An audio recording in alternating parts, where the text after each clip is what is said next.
নমস্কার, আমি রেবা আপনাদের সঙ্গে আবার একটা নতুন রেসিপি নিয়ে এসেছি। সেটা হচ্ছে সুজির চপ। তো সুজির চপ কীভাবে বানানো হয় সেটাই আজ আপনাদের সঙ্গে শেয়ার করব।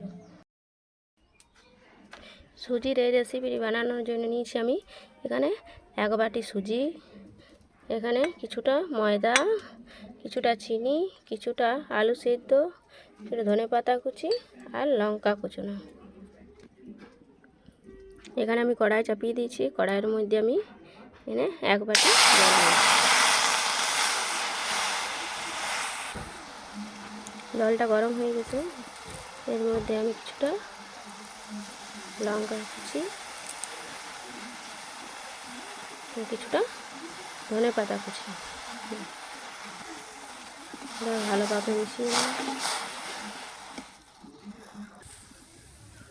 এবার এর মধ্যে আমি সুজিটা দিয়ে দেবো। সুজিটা দিয়ে ভালোভাবে একটু মিশিয়ে নেব।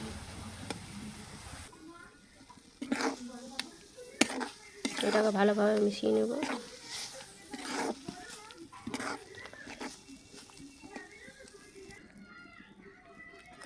এরপর এখানে কিছুটা আলু সিদ্ধ আমি দিয়ে দেবো। এবার আলু সিদ্ধটাকেও আমি ভালোভাবে মিশিয়ে নেব। এবার এর মধ্যে 1/2 চামচ লবণ আর 1 চামচ চিনি দিয়ে পরে আবার ভালোভাবে মিশিয়ে নেব এটাকে। এরপর এর মধ্যে কিছুটা আমি ময়দা দিয়ে দিলাম। ময়দাটা দিয়ে পরে আবার ভালোভাবে মিশিয়ে নেব।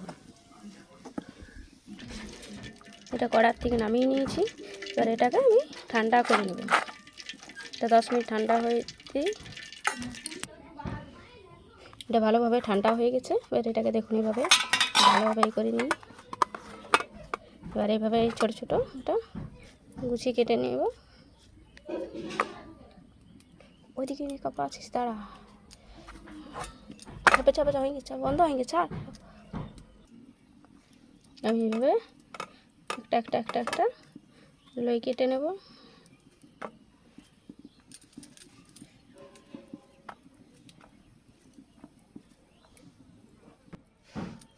দেখুন একটা কুচি নিলাম।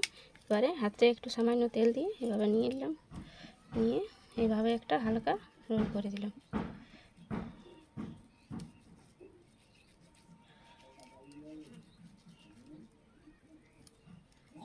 দেখুন আমি এইভাবে বানিয়ে নেব সবগুলো। এইভাবে আমি সবগুলোকে বানিয়ে নিলাম। এবার এগুলোকে আমি গরম তেলের মধ্যে ছেড়ে দেবো। আমি এখানে তেল গরম হতে দিয়ে দিয়েছি। এবার তেলের মধ্যে আমি আস্তে এটা এভাবে দিয়ে দেবো।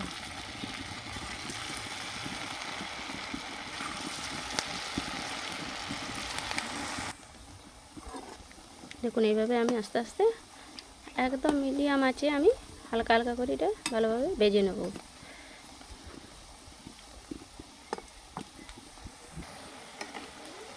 দেখুন কি সুন্দর ভাজা হয়ে গেছে। এগুলোকে এবার আমি নামিয়ে নেব।